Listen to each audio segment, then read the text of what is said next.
is a ReTV documentary.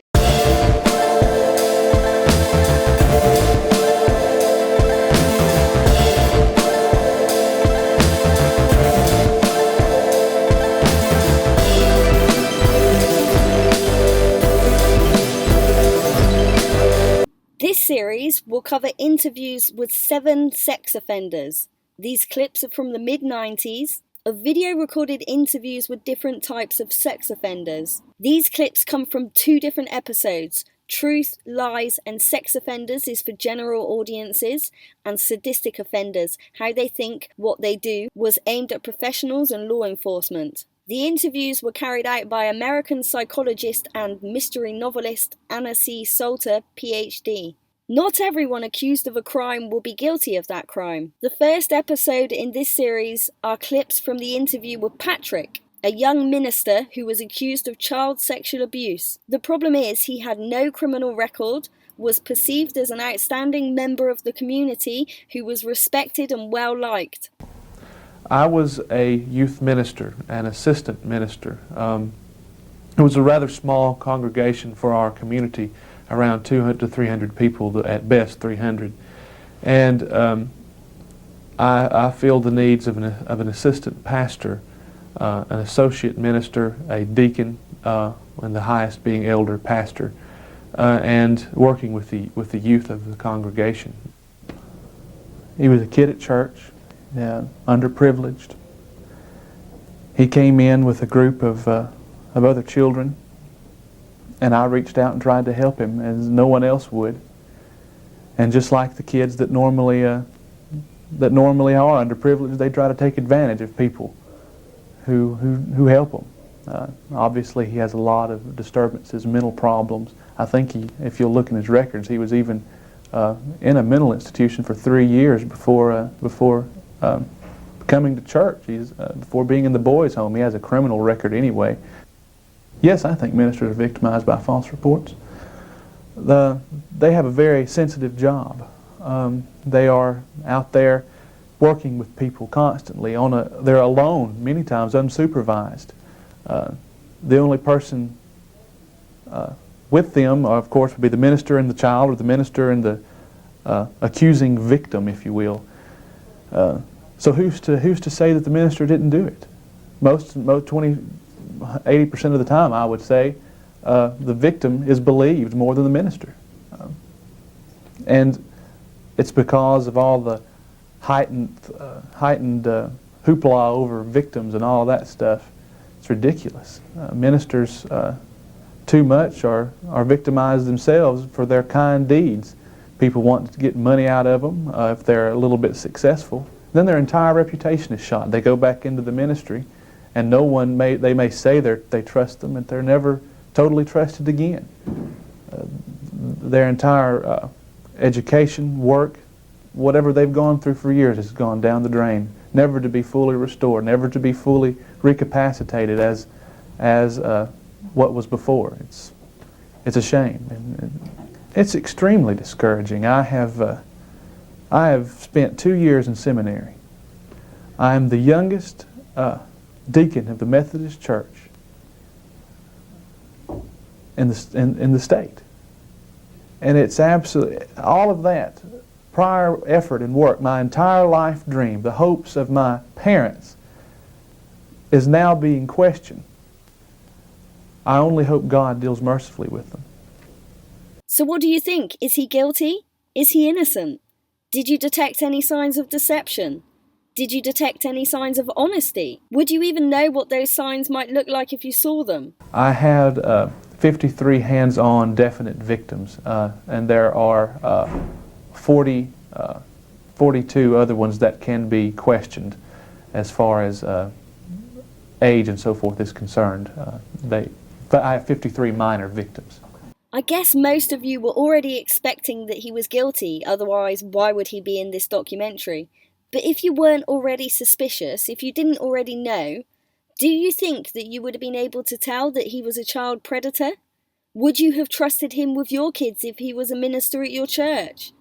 Can you ever really tell what a person is like behind closed doors? By the person's job, standing in community, how kind they appear, how helpful they are, or even how aggressively they deny the accusations. I wanted to share these clips in order to educate the good parents out there on how to keep their kids safe.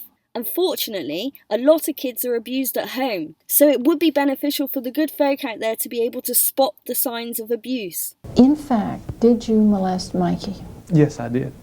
I molested Mikey on numerous occasions throughout a 3-year period, from the time beginning at 9 until he was 12 years old. I knew Michael before he began coming to the congregation where I attended. I worked many times with the people in his area with problem children.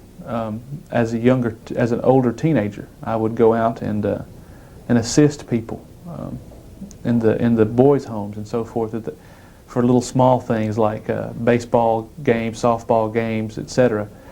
And as a matter of fact, I chose him because he was as a victim, because he was a problem child, because people neglected him and oftentimes pushed him aside, and I knew it would be easy for me to get close to him, to be his friend, if you will.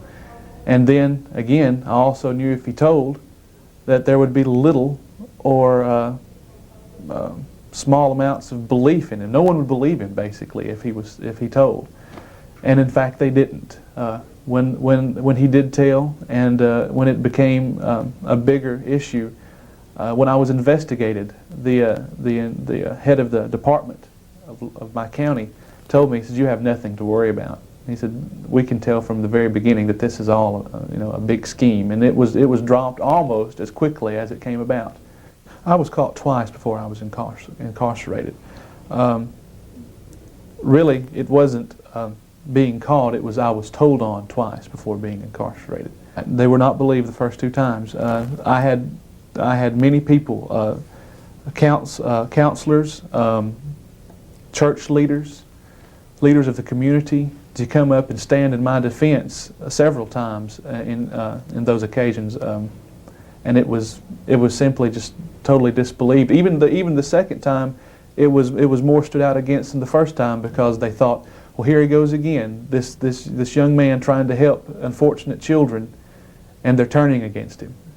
And I was even told as much as say, I had a minister come to me and tell me, he said, "Patrick, what's going on is you'll run across it many times. People you try to help will stab you in the back." He said, "Roll with the punches, stick with it, you're doing a good job." He said, "And in the end, you'll be blessed for it." These kind of predators are extremely manipulative in the means that they will employ to get near to your children. We really do need to stand up when we see something wrong, instead of worrying about upsetting the status quo or offending people. I would far rather offend someone than leave a situation that I wasn't completely happy about without doing anything. If there was even a slight chance that I could potentially be saving a child from something horrific, I do not care who I offend. I'll say it again, just because you're offended does not mean you're right. Are you going to be able to look that child in the face when they are grown, knowing that they've had years to think about how you knew and did nothing to protect them? I don't understand why so many people blindly trust their kids with just anyone. There is not a single person on this world that I would trust my kids with. And in fact, I don't actually have kids because I believe it's the most selfish thing a person can do, is to bring a life into this disgusting world and cart them off to paedophiles every day just because it's easier than bringing up your kids yourself. The excuse? Yeah, I know, it's law. No, it's not. You can homeschool your kids, and this will offend a lot of people I know. But just remember, just because you're offended does not mean you're right. But it's just far easier to have rid of them for 8 hours a day, I guess. Have a listen to this guy explaining what tactics he would employ to gain trust and access to kids, and what he thinks of those people who went to his church and the people who blindly gave him access to their children without a second thought. I would do kind and generous things for people.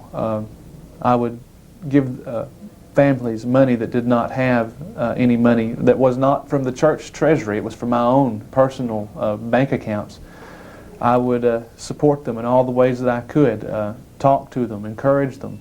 I would go to nursing homes, talk with the elderly, pray with the elderly.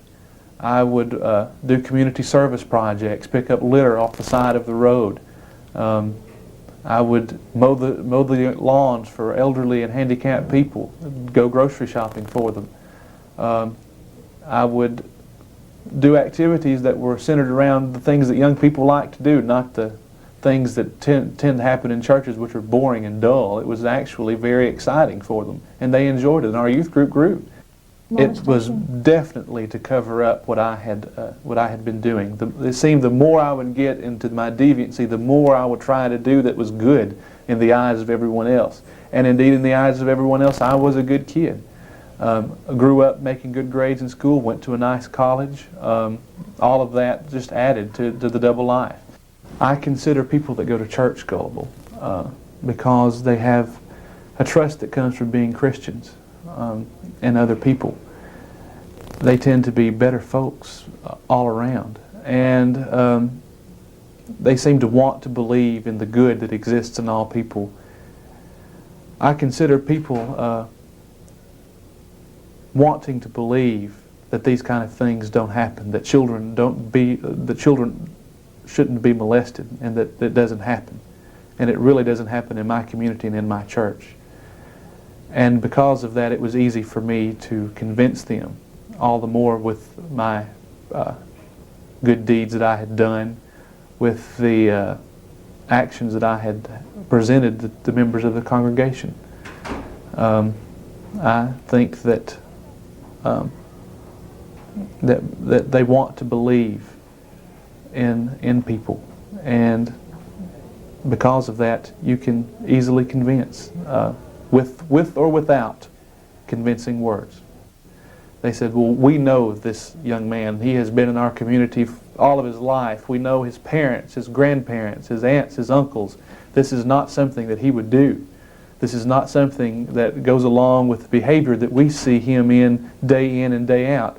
And that was true, because I was very careful that they did not see that behavior day in and day out. Most of my deviant behavior happened at nighttime and behind the scenes, away and far from any important people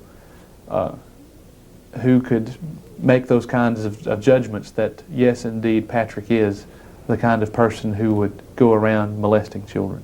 The men in these clips were all incarcerated sex offenders. Anna Salter stated that in interviewing men for these interviews, that she heard the same stories over and over. They each had numerous victims, often caught many times before being incarcerated, and the victims were never believed. Most of them were only ever prosecuted because of strong evidence such as video or photographic evidence of their crimes were found. Anna Salter also stated that routinely these sex offenders set up and lived a double life, a life that covered up their deviant activities. When caught, they often denied it aggressively and often found it surprisingly easy to fool people. Well, as they say, it's far easier to fool someone than to convince them that they've been fooled. I have watched an extreme amount of these kind of interviews and read in great detail many studies and published papers, and the truth is far too uncomfortable for most people to accept, but I am going to state it anyway. These kind of predators will do anything to get into positions where they have regular access to children. The simple fact is, 99 times out of 100, when someone does something nice for someone else, there is a selfish reason behind it. Uncomfortable to hear, and I would imagine most people would argue differently and wouldn't agree with me, but the simple fact remains, these people will do anything to gain access to your kids. They are your kids' sports coaches. They are your kids' teachers, pediatricians, youth workers, care workers. They are our police, politicians, our lawyers, and we need to protect our kids from them. Do not trust a single person on this planet with the safety of your child. You had that child. It's your responsibility to keep them safe from the paedophiles who work aggressively to gain positions where they have access to your kids. Here are a couple of clips from an organisation called PI. Wikipedia states that the Paedophile Information Exchange, also known as PI, was a British pro-paedophile activist group, founded in October 1974 and officially disbanded in 1984. The group campaigned for the abolition of the age of consent. It was described by the BBC in 2007 as an international organisation of people who trade obscene materials. And the BBC should know, as they have many members of PI working within the organisation, particularly high-ranking employees. Need I remind you of Jimmy Savile and the royal family connection? Although it had a few women paedophiles as members, the organisation's membership was mainly young, professionally educated male paedophiles, including youth workers and care workers. Its membership in 1977 was around 250, mainly focused in London and the South East. The same number for the memberships was also reported in 1981. As I have said many times before, Wikipedia is a good place to start for the official story, but it is rarely the truth. This group never went away. Just like the Freemasons, they spent the next few decades taking over every organisation which deal with children, and in the UK, that includes social services and CAFCAS, the public body in England set up to promote the welfare of children and families involved in family court. I will talk more about this in later videos and offer evidence, as I have been slightly sidetracked from these recorded interviews. Please don't call me a conspiracy theorist for stating that. If you believe official sources such as the FBI, they have a lot of information about this on their very own website. As a historian, I know that paedophiles have always been amongst us, even going back to ancient Greece. And the truth is, in Britain, we've never really dealt with it. Despite the high morals proclaimed by the Victorians, we know there was significant child sex abuse in Britain from the late 19th up to the mid-20th century. It was kept secret because this was an era when children were largely seen and not heard. The NSPCC started campaigning on this issue over 100 years ago. At that time, incest, as it was known, child sexual abuse, tended to be seen as a problem of moral degeneracy, largely speaking, as a problem within lower class, working class or poorer families. Any notion that sexual abuse was being perpetrated in middle or upper class families, in boarding schools or anything like that really wasn't recognised. Although of course we know now it was indeed going on. There's nothing new about paedophilia, but I believe the particular problems we face today have their roots in the 1960s and 70s. In amongst all the good things brought by the sexual revolution, a dangerous new group emerged. They called themselves the Paedophile Information Exchange, or PI for short, and wanted sex with children to be legalised. They'd even have the gall to argue their case on Newsnight.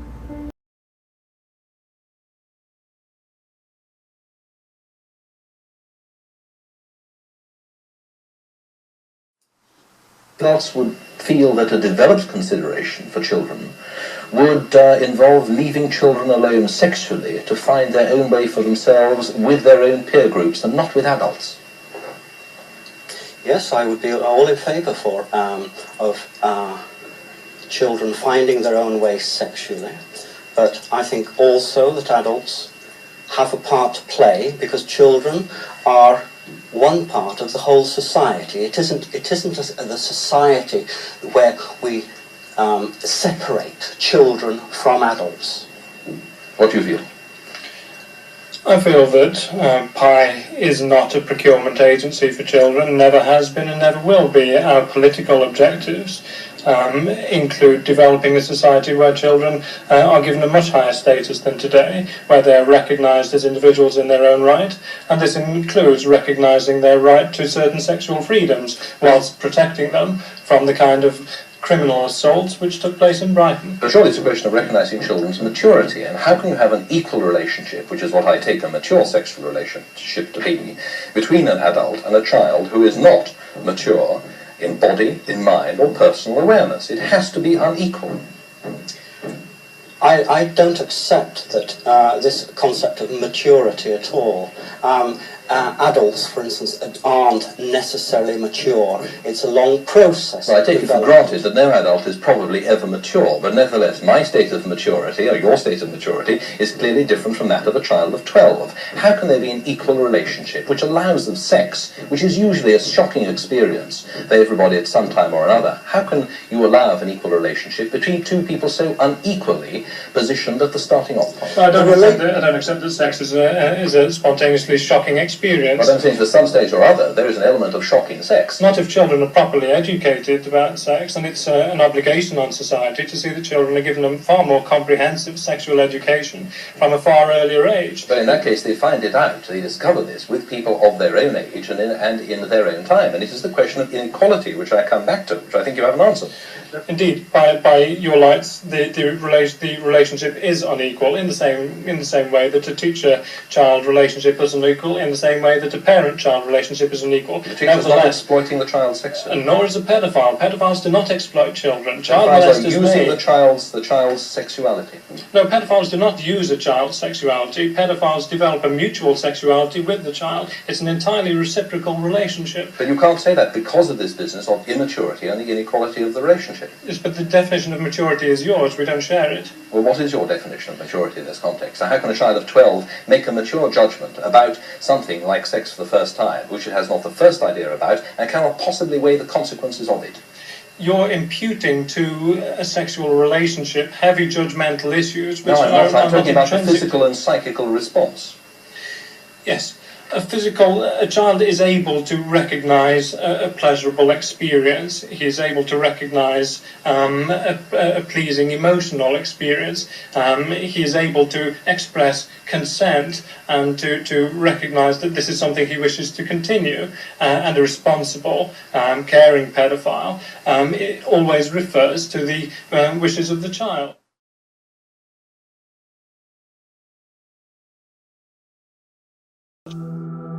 Pi enabled paedophiles to get organised, and it wasn't just information they exchanged. These men were paedophiles seeking other paedophiles. Pi published a magazine, Magpie, and later its members published another magazine called Minor Problems. Both of these magazines served as contact points for paedophiles. They served as a way for paedophiles to exchange child pornography and in some cases locate children to abuse. In what now seems like a moment of madness, Pi was actually taken seriously. They submitted evidence to a Home Office inquiry regarding the age of consent laws and were linked to the National Council for Civil Liberties at a time when Harriet Harman and Patricia Hewitt were senior members. If today an organisation had said, men should be free to have sex with children at whatever age and we're campaigning for this, they would be howled down. They would not be allowed anywhere near the corridors of power and influence. Pi was. Because of Pi's success, paedophiles helped each other to infiltrate our institutions and gain access to our children, especially in schools and residential care homes, making the problem even worse. So what did we do to try and stop it? And why didn't it work?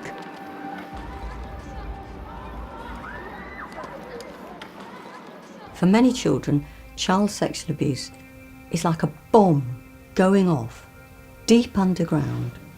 You can't see anything necessarily on the surface, but there's been this huge psychic damage and the repercussions last for years. In 1988, it was discovered that Sarah Forsyth was being abused by her father, so she was removed from her family home and taken into care. She should have been safe there, but the care home she was sent to had been infiltrated by paedophiles. They were able to do what they wanted, and that's what they did. Basically, did what they wanted. As a child, after everything I went through, I wanted safety. And they put me in another place where I was getting abused. I'd hold the tears back as much as it hurt us. And I'd never cry. They'd go, go on, cry, you little bastards, go on. But I never used to ever let them say us cry. It used to hurt us. Of course it hurt us. But you got used to it, didn't you? It's heartbreaking to hear that as a vulnerable child, Sarah was sent to such a dangerous place. But the truth is that children were vulnerable across all levels of British society, even those from privileged backgrounds. Don't forget to check out the exclusive content at retvdocs.com. Thanks for watching. If you got this far, I actually love you. If you enjoyed the content, give it a thumbs up. If you want to support this channel, smash that subscribe button now. What are you waiting for? A massive thank you to the people who have kindly supported my channel, the official ReTV supporters who sponsor this content. You guys are awesome. Peace. You've been watching a ReTV documentary.